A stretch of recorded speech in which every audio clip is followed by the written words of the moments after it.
September 25th, 1396. Dawn crept slowly across the hills outside Nicopolis as thousands of crusaders prepared for battle beside the Danube River. Campfires still burned across the Christian camp, while servants tightened armor straps and mounted fresh horses for the charge ahead. French knights laughed beside silk tents decorated with golden crosses, convinced they were about to win one of the greatest victories in medieval history. Many of them had traveled hundreds of miles for this moment. Nobles from France, Burgundy, Germany, Hungary, and the Holy Roman Empire had gathered to crush the growing Ottoman Empire before it swallowed more of Europe. Songs would be written about this battle. At least that was what the Crusaders believed. They called it a holy war, a crusade blessed by God himself. Priests walked through the camp offering prayers and final blessings, while armored knights knelt in the mud clutching swords worth more than entire villages. Some soldiers spoke openly about marching all the way to Constantinople after defeating the Ottomans. Others bragged they would personally capture Sultan Bayezid and drag him back to Europe in chains. Confidence filled the air like smoke. But not everyone inside the Crusader camp shared that confidence. King Sigismund of Hungary had fought Ottoman armies before. He understood their tactics, their speed, and most importantly, their discipline. He warned the French nobles repeatedly not to underestimate the enemy waiting outside Nicopolis. The Ottomans did not fight according to European traditions.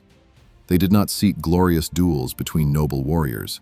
They fought as coordinated military formations designed to exhaust and destroy opponents systematically. Sigismund urged caution. Let the infantry advance first. Let the archers weaken the Ottoman front lines. Maintain formation at all costs. The French knights ignored him completely. One noble reportedly declared that French cavalry alone could defeat any army on earth. Another claimed that if the sky itself collapsed, French lances would hold it in place. Their arrogance had already blinded them before the battle even began. Across the battlefield, Sultan Bayezid waited silently on horseback, surrounded by his commanders. Known throughout Europe as Bayezid the Thunderbolt, the Ottoman ruler had spent years expanding his empire through relentless military campaigns. Cities surrendered at the mere rumor of his approach. Entire kingdoms paid tribute rather than face his armies in open battle. Unlike the Crusaders, Bayezid understood exactly how this day would unfold. He knew the French knights would charge recklessly. He knew their pride would overpower discipline. And he had prepared a battlefield designed specifically to destroy that kind of arrogance. Ottoman infantry stood waiting behind rows of sharpened wooden stakes, hammered deep into the earth. Behind them waited archers prepared to unleash coordinated volleys into advancing cavalry. Farther back, hidden beyond the hills where the Crusaders could not see them, thousands of elite Ottoman cavalry waited for the perfect moment to strike. The trap was already set long before the first Crusader lowered his lance. Then the horns sounded across the Christian lines. Thousands of armored knights mounted their horses as banners snapped violently in the cold morning wind. Metal armor glimmered beneath the rising sun while priests raised crosses above the charging cavalry. Without waiting for infantry support, the French nobles gave the order to attack, and thousands of crusaders began riding directly toward the slaughter waiting ahead. The ground trembled beneath the weight of the cavalry charge. Thousands of armored horses thundered downhill toward the Ottoman lines, while Crusader knights lowered their lances in perfect confidence.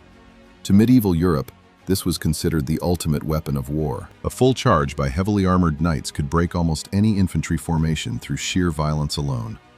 Entire battles had been won in minutes by cavalry assaults exactly like this one. The French Crusaders believed nothing on earth could stand against them once their charge gained momentum. And at first, it seemed they were right. The knights slammed into the Ottoman front line with horrifying force. Wooden stakes shattered beneath iron hooves, while Ottoman infantry disappeared under charging horses. Lances exploded into splinters on impact as Crusaders carved through the first defensive line. Men screamed, horses collapsed, mud sprayed into the air mixed with blood and broken armor. Some French knights reportedly shouted victory before the real battle had even begun. From a distance, it looked unstoppable, but Sultan Bayezid had expected every second of it. The Ottoman infantry had never been ordered to defeat the charge outright. Their purpose was much simpler: slow the Crusaders down, exhaust their horses, break their formation. As the knights pushed deeper into the battlefield, they were forced uphill across uneven terrain covered in mud, corpses, and shattered wooden stakes. Their horses began tiring beneath the enormous weight of steel armor and riders. At the same time, Ottoman archers unleashed coordinated volleys from multiple directions. Arrows darkened the sky above the advancing crusaders. Horses screamed as shafts pierced exposed eyes, necks, and joints. Some knights were thrown violently into the mud when wounded animals collapsed beneath them. Others continued pushing forward blindly through smoke, blood, and confusion, convinced victory waited just beyond the ridge ahead. Then the crusaders reached the top of the hill, and everything changed. Waiting beyond the ridge stood the real Ottoman army. Thousands of fresh cavalry stretched across the horizon in disciplined formations untouched by the earlier fighting. Sipahi horsemen sat motionless beneath dark banners, while Serbian heavy cavalry allied with Bayezid waited beside them in full armor. Ottoman archers already stood prepared with arrows drawn, watching the exhausted crusaders emerge slowly over the hill. For the first time that day, many French knights realized they had made a terrible mistake. They had charged too far, too fast, and completely alone. Seconds later, the Ottoman counterattack began. Cavalry slammed into the exhausted crusaders from multiple sides simultaneously. Arrows rained down non-stop, while Ottoman horsemen circled around isolated groups of knights trapped in mud and chaos. Medieval warfare often celebrated heroic duels between noble warriors. Nicopolis was nothing like that. This was systematic destruction. Once dismounted, many crusaders could barely stand beneath armor designed primarily for mounted combat. Knights struggled desperately in thick mud, while Ottoman cavalry struck them repeatedly from every direction. Horses crashed into piles of bodies. Wounded men screamed for priests or mercy, while arrows continued falling through the smoke-filled air. The battlefield dissolved into complete chaos. Hungarian reinforcements attempting to support the French charge were struck from the flanks before they could stabilize the collapsing crusader lines.